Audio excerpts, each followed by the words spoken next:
Hey, everybody. It is Chuck Barone. Tuesday, September the 24th, 2024.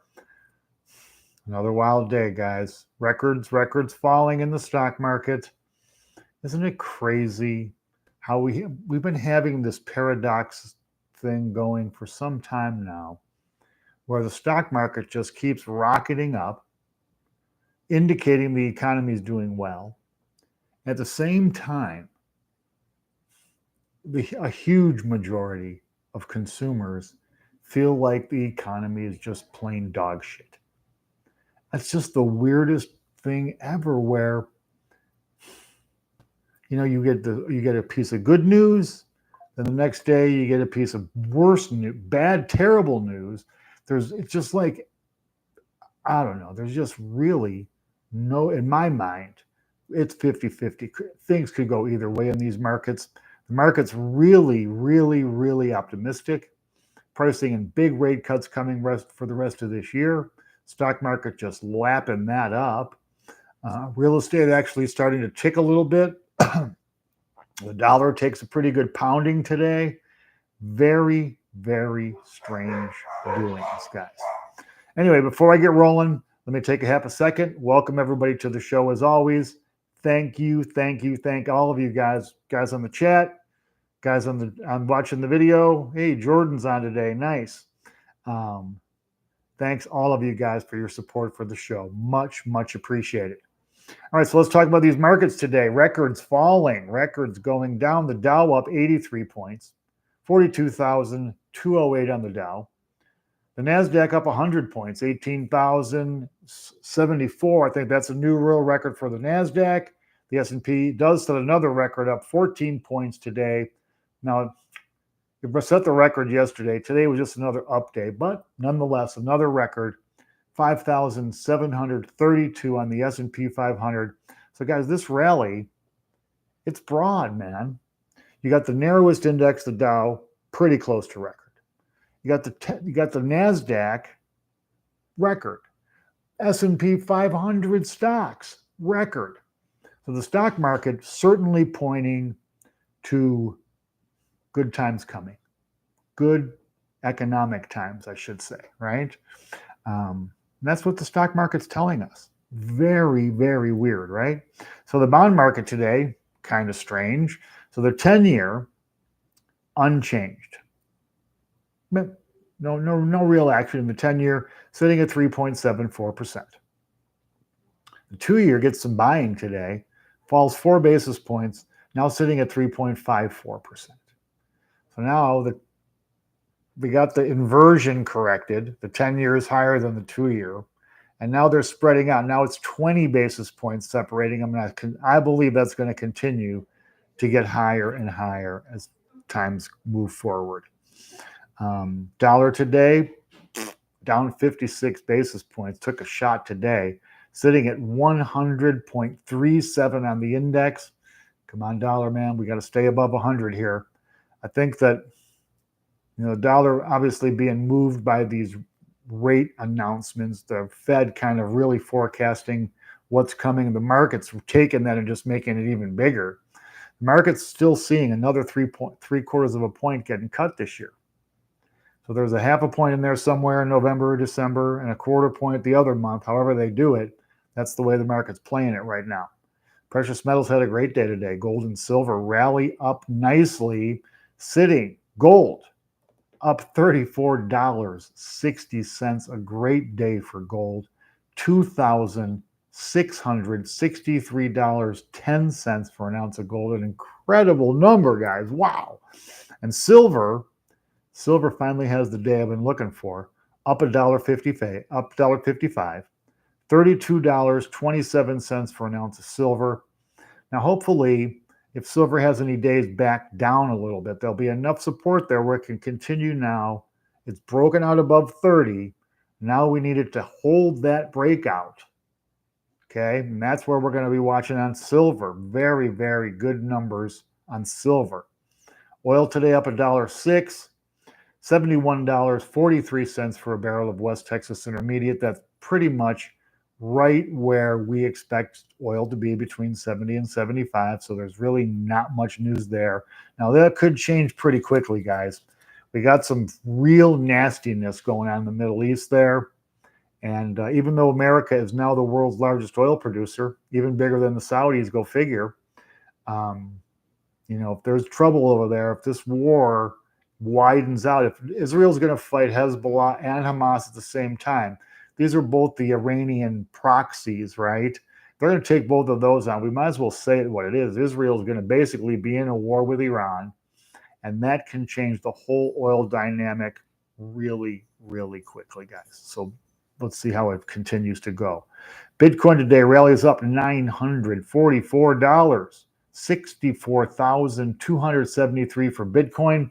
So it looks like Bitcoin, basically the same situation as silver, broken above 60,000 again, consolidating above 60,000 and looking pretty strong, truthfully. I would not be surprised to see Bitcoin now take another run up. I'll have to look at the chart to see where the resistance is going to be, but I think a target for Bitcoin is going to have to be 70 grand again. Let's see if it can get there. All right, let's talk about markets today. Really not a lot of data. We know that's coming more toward the end of the week, right? Thursday and Friday. But today we got this consumer confidence number. Now, this is not to be confused with consumer sentiment. I don't really know the difference there. Could probably be one report. The interesting thing was consumer sentiment was up. Consumer confidence craters out, man, plummeting down like a rock, boom, looking like the White Sox. The worst reading since 2021.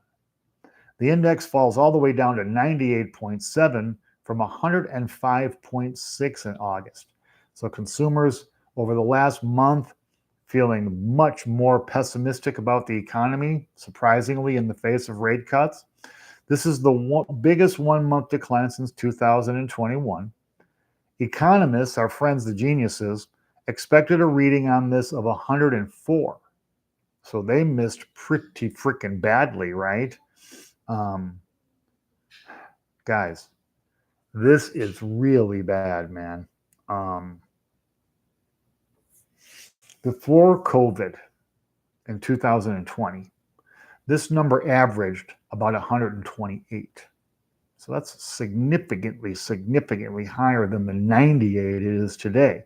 Consumers feeling very pessimistic. This tells us really pissy on, even with the election coming, they don't really feel like there's going to be any help for the economy, whoever wins that election.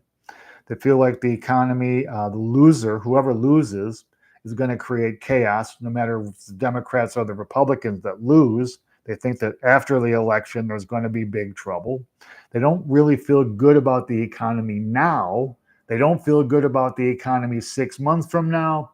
They don't feel good about the economy 12 months from now. So consumers feeling entirely pessimistic. So now you combine that. Now let's see if that does anything to change behavior, right? Because if consumers are pissed, if they're unhappy, if jobs are tighter, all these things are happening, right? Numbers show increasing pessimism for consumers.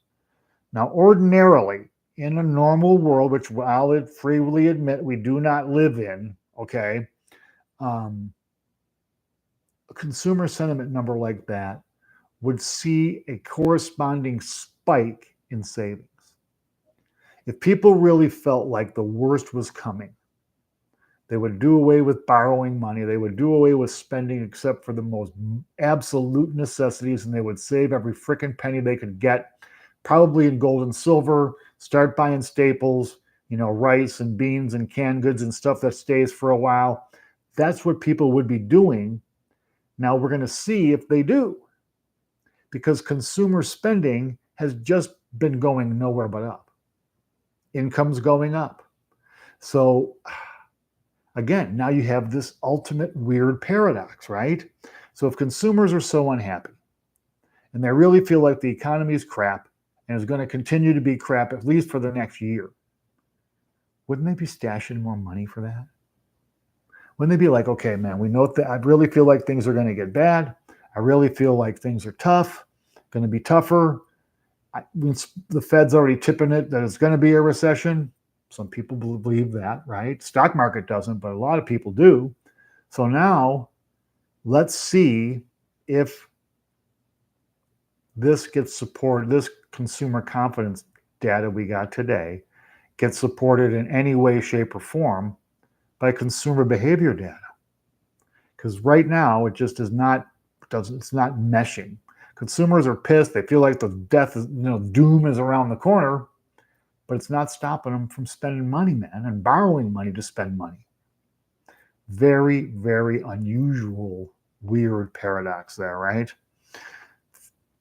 Fed Bowman, she was the only no vote on the the cut last week of a half a point. She was the only one that voted no. And she's coming out today trying to explain her reasoning on that. And I think it's pretty sensible. She said basically that because of lingering inflation risks, because of the fact we have not hit target, because of the fact a half a point cut could spark uncertainty in the markets, she felt that a more cautious approach was warranted on rate cuts. Now, I got to say, guys, these Fed yo-yos, when they talk, they don't often make much sense. Usually they're parroting some talking point to telegraph something good or bad to the economy. This was a little bit different. And I got to say, good job, Bowman, Miss Bowman, Mrs. Bowman, whatever, because she certainly made sense with her analysis. So I will give her that. The Department of Justice comes out today suing Visa on their debit card payment monopoly. They have evidence, they say, of coercion, of smothering their competition, perks and all kind of fun stuff, money flying everywhere. Very interesting stuff. I think that Visa obviously has a gigantic monopoly on debit card payments. The price they set changes prices for goods and services. Basically, there's not a lot of competition for Visa in that sphere, and any competition they've had has kind of gotten smashed. So let's see what the Department of Justice can come up with. I heard a commentator on CNBC say a 25-point cut was necessary, but 50 was political. Well, you've heard my opinion on this many times on the show. I really was shocked they would cut it all in the face of this election. To call the cut a political cut, I don't know. We got to see who do you think they would cut to benefit Harris? Is that what we're suggesting here? Because the Democrats, the party in power, would obviously be the beneficiary of that cut. But interesting idea that could be political. I don't know. Do you think that Powell wants to stick it to Trump? I got to say, Trump behaving a lot better than I thought he would. I thought even a quarter-point cut could set him off. He had a couple of little somethings about it in the immediate aftermath, but he's already moved on to new stuff now. Interesting times, guys. This DOJ thing, I think it's really interesting how the Biden administration, like them or hate them, has actually done a little something about the monopoly powers that are happening in this country. We're not even really aware of it, guys. If you look at these industries across the country, like newspapers, there were this many, and now and now it's like 5 companies control everything. Almost every industry has done this, from just a wide regionals and state and local businesses that were functional, to now the bigs just literally taking over every single thing. So I think it's interesting that the government is actually doing a little something about these monopolies and making them understand that they got to have to at least disguise them a little bit better. Interesting stuff. Car buyers, you guys, frustrated car buyers. I feel sorry for people who waited to buy a car hoping that lower rates would help them. Listen to this, guys. The average rate on a car loan right now is between 7 and 8%. Well, shit, that's pretty steep. And the average price of a new car, $47,870. That is freaking bananas, man. Okay? You got to pay $48,000 for a friggin' Toyota or a Ford? Really? I guess the world's changed and I'm getting old, and you know how when you get old, that kind of stuff just looks crazy to you, but I just can't see paying basically 48 grand for a friggin' Malibu or a Corolla or even a Camry, whatever. It's just car prices are out of control. You're going to see those prices start to come down. Not everybody going to drive $100,000 friggin' car makers. Why do you think Hyundai is stealing so much market share, guys? Use your freaking noodle, man. All right, moving on. Bloomberg analysis came out today, said there is a 70% chance that U.S. enters recession. And she was looking at jobs data, talking about higher unemployment. She was talking about, the unemployment situation. She was talking about consumers having no savings to fall back on and on and on. She was talking debt levels. 70% chance, according to Bloomberg analysis, that we could enter a recession. Interesting stuff. China coming out with all kinds of stimulus now, doing everything they can do to escape the sucking vortex of deflation. Let's see if it works, guys. They're going to start spreading money around. They have the money to do it. They kind of, in the past, were using their, the resources they had to try to build stuff rather than just give away money. Middle class in China struggling.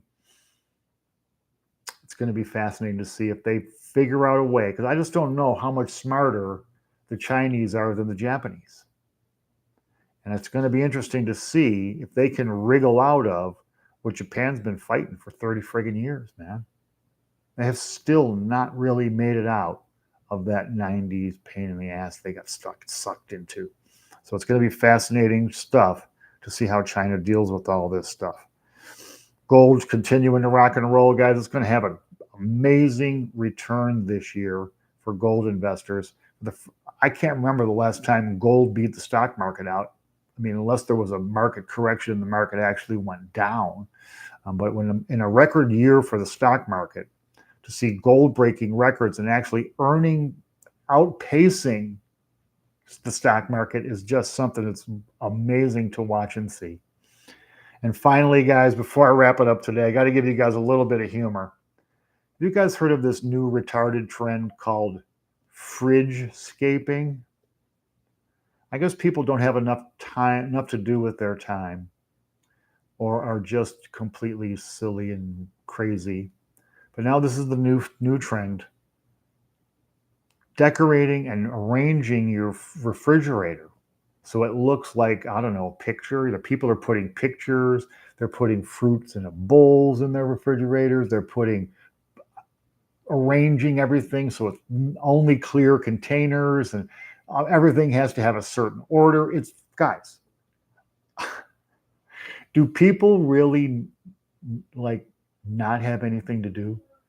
I guess this is a TikTok thing, so it makes sense, but nonetheless. So don't let me hear anything about any of you knuckleheads out there fridge-scaping. Oh, Jesus, what the hell's next, guys? Anyway, that's it for the day. We'll be back tomorrow to bring you guys the news you need. We'll start getting a little bit of data trickling in tomorrow. It'll be a little bit more interesting, a little bit more to talk about. I appreciate everybody being here. Thank you all for your support. Please hit the thumbs up on your way out, guys. It helps the video get out there in front of a few more people. We really need to build our views back up. I could use your help, guys. Much appreciation for the support. I will be on comments a little later this evening. Everybody have a great evening. You saw my Buffalo Bills kick that ass yesterday, right?